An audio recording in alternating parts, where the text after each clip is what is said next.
दिल्लीमध्ये जागा वाटपावरती जोर बैठका सुरू आहेत। दुसरीकडे गल्लीमध्ये मनासारखे मतदारसंघ मिळावेत म्हणून लहान पक्षांची धडपड सुरू आहे। आणि या धडपडीमध्ये राष्ट्रीय समाज पक्षाचे महादेव जानकर चांगलेच यशस्वी होताना दिसतायत। एकीकडे शरद पवारांकडून माढ्याची ऑफर, तर दुसरीकडे महायुतीकडून परभणीची ऑफर। तसं बघायला गेलं तर दोन्ही जागांवरती जानकरांचा डोळा आहे। महादेव जानकर व शरद पवार यांच्यामध्ये माढा जागेबाबत बोलणी सुरू आहे। महादेव जानकर यांना भाजपकडून लोकसभा निवडणुकीत डावलले गेल्याने नाराज झालेल्या महादेव जानकर यांना माढा लोकसभेतून शरद पवार यांनी उमेदवारी निश्चित करताच जानकर यांनी भाजपला एक इशारा दिला आहे। महायुतीला राज्याच्या सर्व 48 मतदारसंघात फटका बसेल असा विश्वासही त्यांनी व्यक्त केला आहे। धनगर आणि ओबीसी समाजाला भाजपकडे पाठ फिरवेल तर माढ्यातून 2 लाखाच्या फरकाने रणजितसिंह नाईक निंबाळकर यांचा पराभव होईल असंही महादेव जानकर यांनी भाकीत केलं आहे। महाविकास आघाडीमध्ये हातकणंगलेची जागा ठाकरेंच्या शिवसेनेच्या वाट्याला आली आहे। हातकणंगलेमध्ये महाविकास आघाडीनं उमेदवार उभा करू नये यासाठी राजू शेट्टी प्रयत्न करतायत। त्यांनी आतापर्यंत अनेक वेळा उद्धव ठाकरे यांच्या गाठीभेटी सुद्धा घेतल्या आहेत। ठाकरेंकडून आतापर्यंत सकारात्मक प्रतिसाद मिळत असल्यामुळे शेट्टींनी प्रचारामध्ये जोरदार मुसंडी मारली आहे। काय नेमकं त्यांचं घडलंय मला माहिती नाही, परंतु उद्धवजी ठाकरे यांच्याबरोबर मी जे काही 2 वेळा चर्चा केली आहे त्याच्यामध्ये तरी एकूण ते उमेदवार देण्याच्या मनस्थितीमध्ये नाहीत असे संकेत मिळतात। शेवटी पक्ष प्रमुख म्हणून तो त्यांचा निर्णय आहे आणि पक्ष म्हणून शिवसेनेनं तो निर्णय घ्यायचा आहे।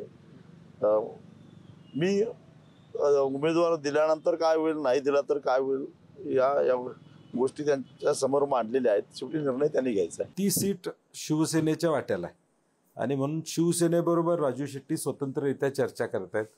काँग्रेस राष्ट्रवादी बरोबर वरिष्ठ पातळीवर काही त्यांची चर्चा झाली असं माझ्या तर ऐकण्यात सध्या नाही आहे किंवा माझ्याशी त्यांची काही चर्चा झाली असंही गेल्या 1.5 महिन्याच्या काळामध्ये नाही आहे। घटक पक्ष म्हणून शिवसेनेनं त्यांच्याबरोबर त्यांना पाठिंबा द्यावा आणि ती सीट शिवसेनेला, शेवटी शिवसेना जो निर्णय घेईल त्याला अनुसरून महाविकास आघाडी एकत्रितरित्या बैठकीत निर्णय घेईल।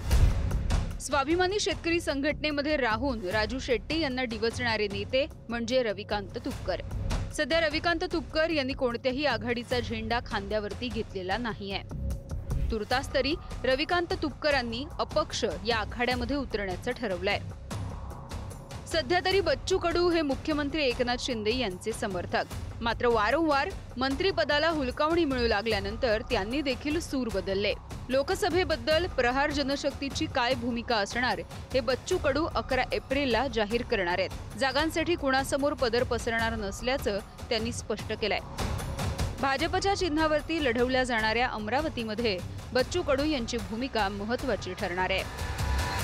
कुठली चर्चा असू द्या, आम्ही आमच्या मुद्द्यावर कायम राहू। चर्चा कुणाला तिकीट भेटते नाही भेटत हा भाग अलग आहे। आम्ही परिस्थितीवर सगळं लक्ष ठेवून आहोत। व्यवस्थित आम्हाला वाटलं की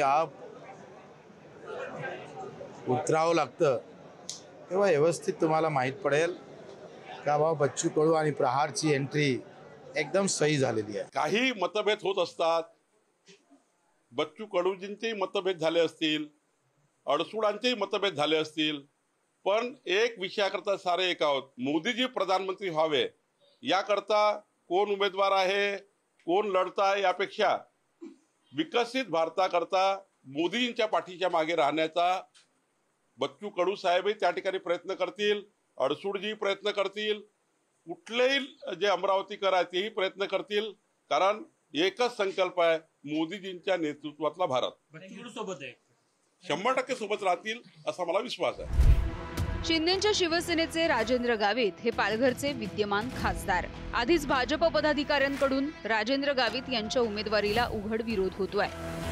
त्यात हितेंद्र ठाकूर यांच्या बहुजन विकास आघाडीने देखील राजेंद्र गावितांच्या विरोधात आवाज उठवायला सुरुवात केली आहे। याशिवाय महाराष्ट्रामध्ये लहान पक्षांच्या पंक्तीत बसणारे आप, रिपाई, बसपा, सपा, माकप यांनी सुद्धा आपापल्या कुवतीनुसार दंड थोपटले। त्यांची क्षमता जरी मर्यादित असली तरी अनेक मतदारसंघामध्ये ते एखाद्यासाठी विजयश्री खेचून आणू शकतात, तर एखाद्याला पराभवाच्या उंबरठ्यावरती उभं करू शकतात. ब्युरो रिपोर्ट, पुढारी न्यूज.